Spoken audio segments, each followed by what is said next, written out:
In April 2025, I visited Japan and I got some traditional Japanese steel from a real Japanese swordsmith. And I tested this steel and compared it against modern steels. How well did it do? Let's find out. Okay, so we're talking about traditional Japanese steel. I apologize in advance for my pronunciations of Japanese words. I cannot pronounce them correctly. Tamahagane is the name used in Japan for steel made with the traditional process. There are a lot of videos already online that you can see about how it is made, so I'm not going to be repeating that. I don't have my own footage. It starts with iron sand, which is naturally occurring form of iron. It's mostly composed of magnetite, which is 3 atoms of iron and 4 atoms of oxygen, though it can also contain some hematite, which is Fe2O3, and other constituents like quartz and titanium dioxide. One nice thing about magnetite, as the name suggests, is that it is magnetic, so it can be somewhat relatively easily separated from other minerals with magnets. Then, with the traditional process, they smelt the iron sand. Smelting is the process of reducing the oxide, the iron oxide, to the base metal, in this case iron. So smelting is not the same as melting. You can have pure iron and melt it. That's different than smelting an oxide to a base metal. So I do see these terms used interchangeably by some knife makers or knife companies when they don't understand what they're reading. The smelting is performed in a traditional furnace called a tatara. A clay tub is used, basically, like a big clay vessel. Then they layer that with charcoal and the iron sand. The charcoal acts as the reducing agent to turn the magnetite or iron oxide into iron, and it's also a carbon source to turn the iron into steel, because iron turns into steel when you add carbon to it. The charcoal reduces the iron because carbon monoxide and carbon dioxide form when it burns in air. The carbon monoxide reduces the magnetite to iron. At the end, they break open the clay vessel and they remove the tamahagane, which is in the form of these like rough, porous, sponge-like pieces that also have slag, which are undesirable inclusions like oxides that are left over.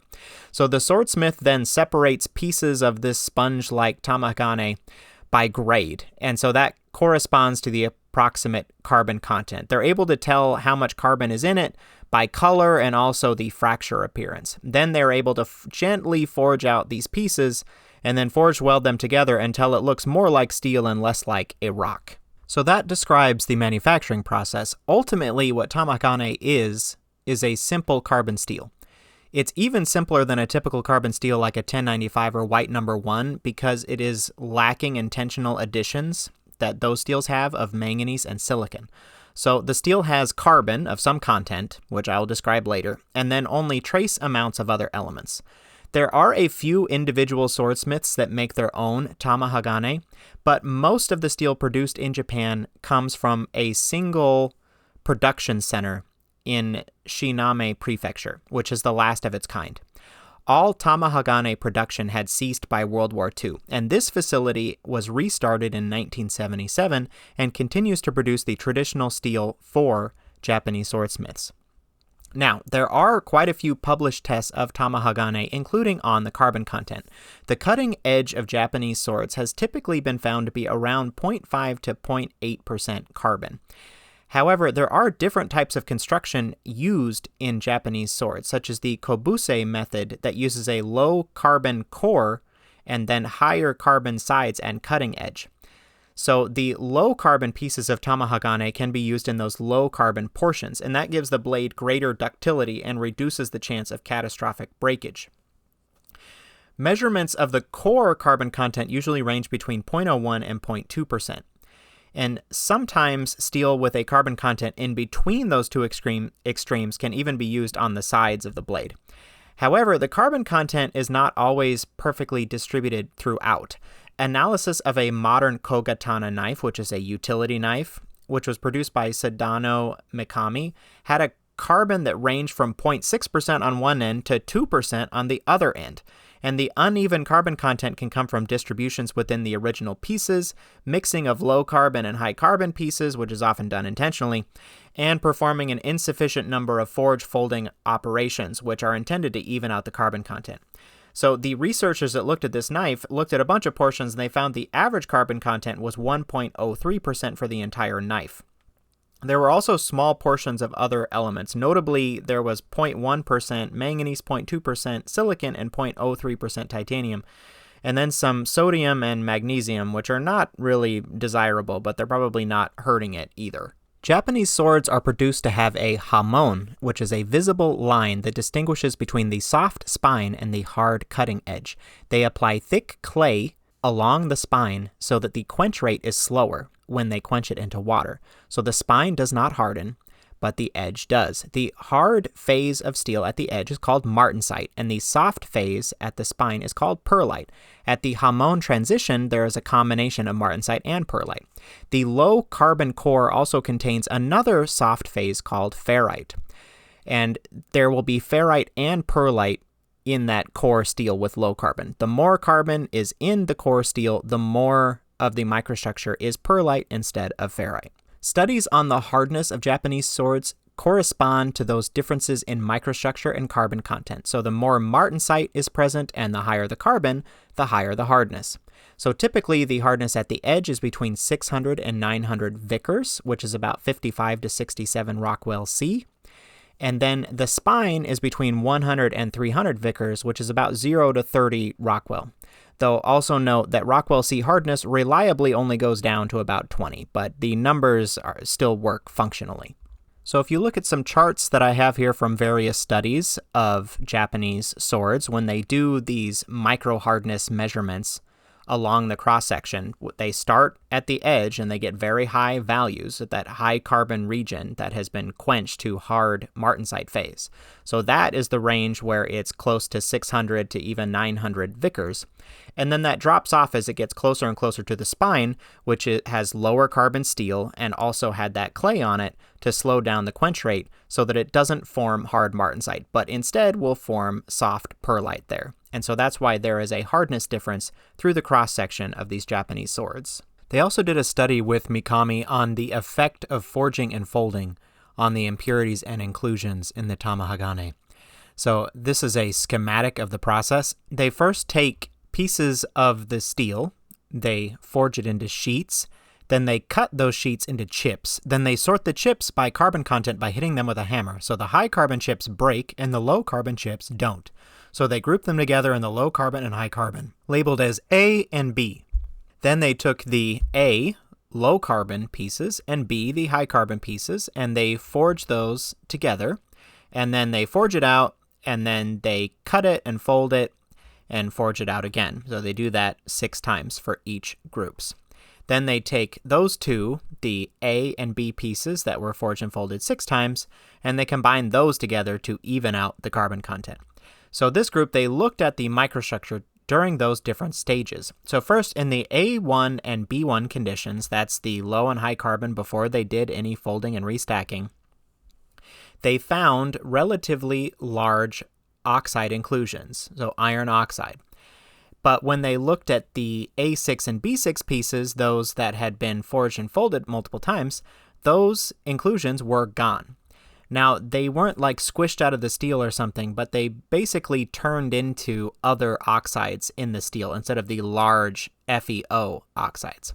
They also found silica, SiO2, and phaolite, which is Fe2SiO4, inclusions in the steel. The silica particles were very small, less than 1 micron, and the phaolite inclusions were 16 to 20 microns in length in the A1 and B1 pieces. But when they compared the C1 condition, which is the A6 and B6 pieces that are put together, and then the C6 pieces, which is the final material, they found that the inclusions were greatly reduced in size, from about 13 microns long to only 8 microns long after the full process is done. So it's not that the inclusions were necessarily eliminated, but the size is reduced and they're more evenly distributed and round, isotropic, and so the inclusions have less effect on the final properties. In another study on a kogatana knife produced by Mikami, they found relatively homogeneous inclusions in the range of 5 to 10 microns, and they reported a volume of about 4 to 7% in the steel. In another study of a 600-year-old sword, they found an inclusion content of about 0.8 to 1.9%, which they said is much higher than in modern production steel, which is under 0.1%. And when they looked at the microstructure, they found that there were more inclusions in the center steel, the low carbon steel, than at the sharp edge. So some process was done that improved the inclusion size and distribution in the cutting edge. In a study done by Verhoeven and Tim Zawada, they found an ancient sword to have an inclusion volume of 1.1%, and they claimed that this is low enough to avoid a significant reduction in toughness, though I'm not sure what they were basing that on. I didn't find a lot of tests on the toughness and ductility of these types of swords. I did find some tensile tests of a sword by swordsmith Takaichi, which they performed with a conventional carbon steel of 0.55% carbon, and they said that was about the same carbon content as the sword that he had made. So they did these tensile tests, and they found that the sword steel had lower ductility than the conventional modern steel. And when they looked at the fracture appearance, they found oxides in the fracture of the Tamahagane sword. And they said that this is probably reducing the ductility of the steel when compared with modern steel production. In another set of tests, they compared a 600-year-old sword and another that was made in 1945. They measured the strength and ductility with a 4-point bend test. So they found the ancient sword to form a crack at around 0.88 ton force, but the blade did not fully break and it continued bending until final fracture. The 1945 sword broke at a significantly higher force, 2.62 ton force, but it did not have the load drop from cracking, it just broke. They calculated that the bending strength of the swords was 2,552 megapascals for the ancient sword and 4,645 megapascals for the 1945 sword. They claim that these results are in a range of performance tool steel, meaning modern tool steels. The hardness of the cutting edges were similar in the two swords. They said the difference in the strength was because the 1945 sword had a 5 millimeter hardened area, while the ancient sword had only 1 millimeter of hardened area. So it behaved more like soft steel because more of the steel was soft than in the 1945 sword. I couldn't really find much other toughness testing of the Tamahagane, so it is difficult to compare the properties of the traditional Tamahagane steel and modern carbon steels. I did find one study where they took out miniature Charpy toughness specimens from a Japanese sword, but they did not compare those to similar tool steels, so it's really hard to evaluate them. Also, they showed a change in toughness between the soft spine and the hard edge, but the values at the hard edge were basically 0. So, what are we supposed to get out of that other than the toughness when it's hard is less than when it's soft, which we already know. That's how steel works. Now, there seems to be a consensus in a lot of the papers that the cutting edges of Tamahagane are in the range of 0.5 to 0.8%, something like that, about 0.5 to 0.8% carbon. So I'm not sure if that carbon content really is consistent between different Tamahagane swords. For one thing, they did look at that one Kogatana blade, which ranged from 0.6 to 2% carbon, though they did say that it averaged 1.03. I also found a study on different iron sand use at the last major production facility for Tamahagane, and they found that using a different source of sand resulted in higher carbon and lower impurities. So I'm wondering if the reason why this recent blade that they tested over 1% carbon is because the Tamahagane production furnace is now making steel with higher carbon content than was made decades ago. So carbon content is very important to steel properties. One of the best known effects of carbon is that it controls the as-quenched hardness. So if you look at carbon content versus hardness, it goes up almost linearly with carbon content until it reaches about 0.6%, and then it starts leveling off, and then further increases in carbon do not increase hardness as much. If we look at the effect of carbon on toughness, even when we control for hardness, because remember carbon is increasing the hardness, thus reducing the toughness. If we control for hardness, increasing the carbon still reduces the toughness. So in my opinion, the best balance for hardness and toughness in a sword would be around the 0.5 to 0.6% carbon range, which is similar to what they had in ancient swords. If you go above 0.6% carbon, what you're getting is more iron carbide in the steel. These are small, hard particles that give the steel greater wear resistance. I don't think you really need that wear resistance in a sword. The main things you need are strength, which is measured by hardness, and then the toughness. And so if you're balancing the hardness and the toughness, you're getting the properties that you need. You don't need that excess wear resistance, especially when it comes to the cost of toughness, because low toughness will lead to broken swords. So I wouldn't be able to get Japanese steel and run all these tests through it and pay for metallography and all of those things if it were not for support from Patreon. So if you want to support more cool knife research like this on Tamahagane, go to patreon.com/knifesteelnerds. We have a community there where there are certain exclusive articles that come out, and you get to read articles and watch videos before anyone else. And we also comment and talk about things and have a cool little community. So go to patreon.com/knifesteelnerds. So that leads me into the testing of Tamahagane that I did. I recently went to Japan and took a class from Yuya Nakanishi, also called Masahiro. And you can watch a video of our trip that came out a month ago or so. And we made a kogatana, a small utility knife. So we took home our 2 knives that we made with him. However, I also wanted to test the steel for toughness, which would be difficult with just the knife, because the standard toughness test uses rectangles, and we need a consistent microstructure throughout, not something that's just edge hardened. So I asked him if I could have a piece for toughness testing, and he let me have one. So this piece had already been through the forge welding and folding process. I also asked him what temperatures to use for heat treating, and he told me 780 Celsius for austenitizing, that's the high temperature heating before quenching, and then 180 Celsius for tempering. I also normalized and annealed the pieces first, and followed his recommendations by austenitizing for 10 minutes, quenching in water, and then tempering twice for 1 hour each time. So I measured the carbon content of the broken toughness specimen with Leco combustion, which is the most accurate method for measuring carbon. I got 1.06% carbon. That carbon content puts it in a similar range to the Japanese steel white number 2. This is a good range for a utility knife, though as I explained before, that would be on the high side for a sword. I'm not sure if this is because Masahiro intentionally used higher carbon for these smaller knives, or if it is due to carbon fluctuations or higher carbon Tamahagane being made at the Nitoho Tatara, the last existing Tamahagane production place. If I hear back from Masahiro, I'll try to do an update. Now, this 1.06% carbon, it's very close to the carbon content in the Kogatana by Mikami that I talked about earlier that had 1.03% carbon. So that perhaps provides some evidence that the carbon content of the Tamahagane has increased from older blades. I wasn't able to measure any other elements because of the size of the steel I had. The small piece I had was good for Leco combustion, but not for other methods I have access to for measuring other elements. Like other Tamahagane, the other elements should be very low.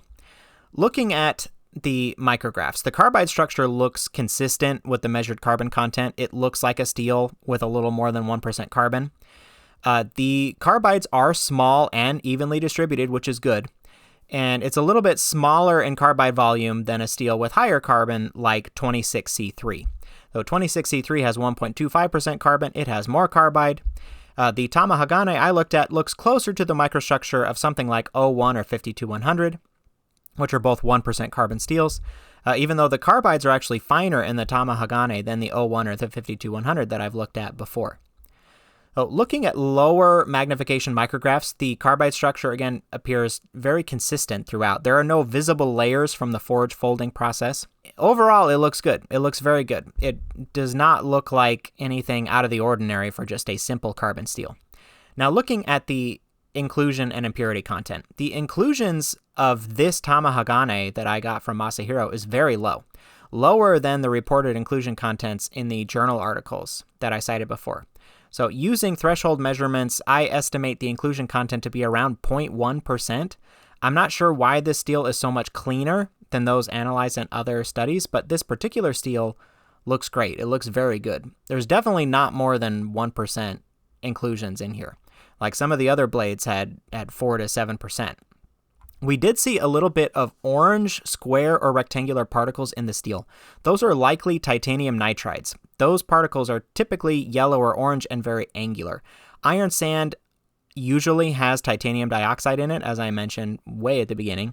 And the Mikami blade that was measured had 0.03% titanium in it. So the presence of titanium nitride is not entirely unexpected. Titanium and nitrogen have a very strong affinity for each other.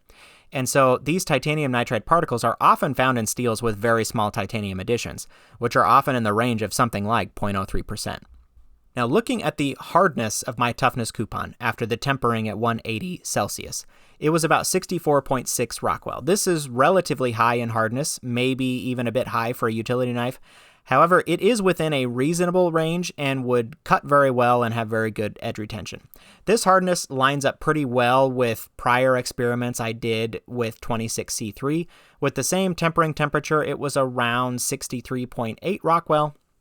But I wasn't the one that tempered this 26C3. It was done in someone else's oven. And my furnace is very good at maintaining a consistent temperature. So even if there was a little bit of overshooting in the other furnace that was used for tempering this, that would explain the small difference in hardness. So I am not able to measure the hardness of the knife that I made at Masahiro, as it is only hardened at the edge. It would require cutting it apart and using micro hardness measurements like in those other studies. And this knife was tempered by eye by the swordsmith, and so it could be significantly different in hardness than my knife. It could even be harder because he's just heating it up until water sizzles when he touches the blade. So my guess is it's harder, that it's between 65 and 67 Rockwell. However, if the carbon content is lower in the blade than it was in my toughness piece, then it could be lower in hardness. So given the relatively high hardness of 64.5 Rockwell, the toughness was not at the top of the chart. It measured 5.8 foot-pounds. However, that is a relatively high value for that level of hardness. So if you look at this chart here, I talked about 26C3 earlier. That's a modern produced 1.25% carbon steel. And the Tamahagane measurement was right on the same line as the 26C3 toughness testing that we did. So again, this is near the bottom of the chart, but is not bad for a steel at such high hardness. So the Tamahagane appears to be behaving similarly to conventionally produced modern low alloy or simple carbon steels. So I think that's a pretty good result, especially since there were some other studies that were suggesting that high inclusion content might be reducing toughness. Now for edge retention. Comparing the edge retention is tricky because the Kogatana design is different than the standard test knife I use for Katra testing. This knife is thinner behind the edge, about 10 thousandths behind the edge after sharpening, while our test knives are closer to 15 thousandths. And the thinner it is, the more advantage you have in the Katra test. So this chart shows 0.01 versus 0.02 inches behind the edge, and you can see that there is a clear trend in the total cardstock cut in the Katra edge retention test. Also, there's the complication that I don't know the hardness of this knife, which my guess is it's between 65 and 67 Rockwell, but I'm not 100% sure.